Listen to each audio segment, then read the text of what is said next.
Mahilig ka rin ba kumain ng mga Korean food? Kung oo, alam nyo ba na may kinainan akong Korean restaurant dito sa San Antonio, Pasig City? Napasok nga sa panlasa nating mga Pilipino. May mga kumakain nga ditong mga Korean, kaya pag kumain kayo dito, makakasabay nyo sila. Meron silang kimchi bokkeumbap na fried rice with kimchi na may kasama ring fried egg. Ito yung isa sa nagustuhan ko dito dahil sakto lang yung flavor ng kanyang kimchi. Hindi siya yung sobrang maasim at maanghang. Ito kasi sakto lang sabay papartneran mo ng fried egg. Ay nako, mapaparami kain mo neto. Ito naman ang jamjamyeon na dalawang klase ng noodles. Yung isa ay jajangmyeon, medyo chewy ang noodles at mabigat, na may black bean soybean sauce, pork, potato at vegetable. Medyo matamis-tamis lasa neto pero hindi nakakaumay. Yung isa naman ay jampong, spicy noodle soup siya na may seafoods and vegetables. Perfect nga to sa mga spicy lover na mahilig kumain na maanghang pero sakto lang yung anghang. Na paghigop mo nga ng soup niya, lasang-lasa yung seafoods. Chicken tangsiyok na medyo crispy, malambot ang laman, tapos boneless na rin to kaya diretso kain na rin. Meron siyang kasamang sweet and sour dip sauce na after mo nga i-dip sa kanyang sauce, isasaw-saw mo naman siya sa ginawa mo pang isang sauce na toyo, suka, chili powder. Okay to guys, siguradong mapaparami ang pagpapak mo neto. Meron din silang ganmandu o fried dumplings na masarap din isaw-saw sa sauce na toyo, suka at chili powder. Ito naman ang japjebap na glass noodles, pork, vegetable with rice. O jinjeodopbap na may spicy fried squid at vegetable na may kasama ng kanin. Ito naman ang nanjewansa na fried pork meatballs na may vegetables and starch sauce. Okay rin to guys, para nga siyang patty ng burger. Ryusansel na may fried seafoods tulad ng sea cucumber at shrimp na may pork at vegetable. May yellow pickled radish at kimchi na rin sila. Kaya sa mga gustong makatikim ng mga ganitong klase ng pagkain, pumunta na kayo dito sa Junkei Restaurant na located sa Unit 20 Amber Square Building, Jose Maria Escriva Drive, San Antonio, Pasig City. Katabi lang sila ng 7-Eleven at malapit sa Astoria Plaza Hotel. Kahilera lang siya niyan. Nasa-search din siya sa Google Map. Ito nga pala ang store hour nila at pwede rin kayo dito magpa-deliver. At pwede rin kayo dito mag-inom. Malinis ang kanilang dining area at naka-aircon na rin. Dito nga inabot na sa akin ang menu para makapag-order na. Grabe, ang daming pwedeng pagpilian dito guys, kaya ano pang hinihintay nyo? Sa mga taga-Pasig nga dyan, try nyo na mag-FT dito. So paano? Food trip na tayo. Ito nga pala yung kanilang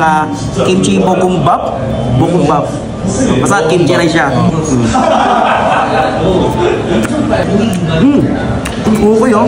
Pasok to sa panlasa ng Pilipino. Guys, try nyo to. Kanilang kimchi rice. Guys, nagpapadagdag sa lasa niya itong seaweed, so okay rin to. Tsaka yung yung kimchi niya, hindi siya yung sobrang anghang, hindi siya yung maanghang, hindi rin siya yung maasim, diba? Sakto yung lasa nito. Kasi may mga ibang kimchi rice ako natikman, maasim. Maasim tol. Ito, malinamnam. Saktong-sakto. Yan, pasok sa panlasa ng Pilipino to. Yun oh. Kaduluto sa itlog yung gusto ko. Medyo toasted siya sa mga gilid. Ito naman yung kanilang ganmandu guys, or fried dumplings. Ayan. Bali ang sauce pala nito is toyo, suka, tsaka chili powder. Itimpla tayo. Lagyan tayo ng toyo, suka, at chili powder. Nasa yung gaano karami, di ba?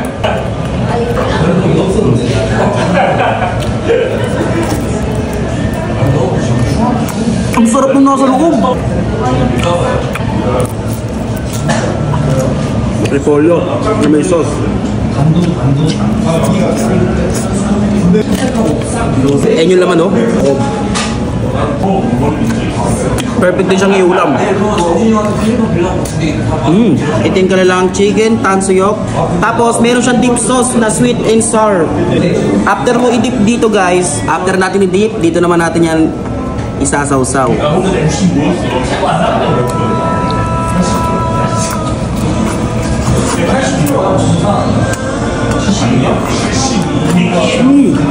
Grabe, napapakamay ako sa sarap na ito.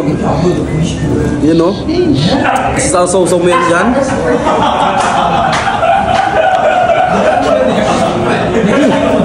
Kalaman. No? Mismo. Part na natin ng kimchi rice. Kanyang sausawan. Guys, kung hindi nga kayo makapag-decide kung anong noodles yung gusto nyo, kung gusto nyo seafoods or itong kanilang black noodles, meron nga pala sila ditong jamjamyeon. Yes. Ito nga pala yung jangmyeon, ito yung jampong. Ba natin? Ito mo, ito. tahong.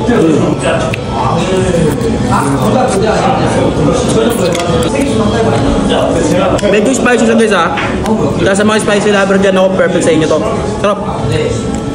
Ito yung kanilang jajangmyeon.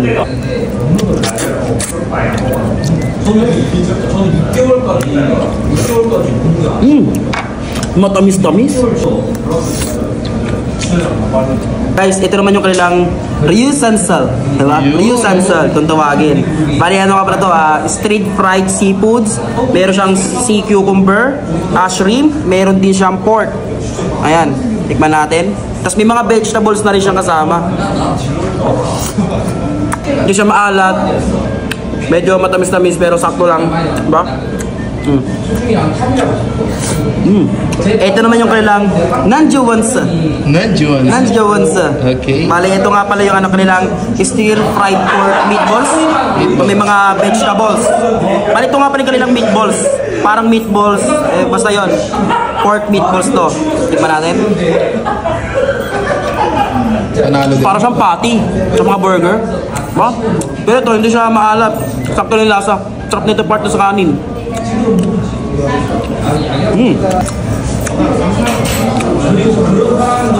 So ito nga pala yung Ojing Odok Bap. Titikman natin yan guys. Bali seafoods yan, pare ko. Seafoods to, pare ko ya.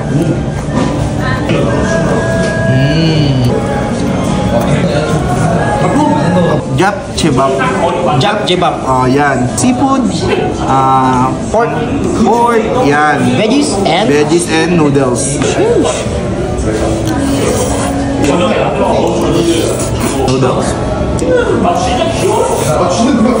Pero din sila ditong kimchi guys, tapos radish pickle, pickle radish. Ano sa Tagalog? Labanos. Pero meron na ako dito ng kimchi rice no? Guys, pagputok na rin kayo dito. Pasok sa panlasa ng mga Pilipino yung mga pagkain nila dito. Approve.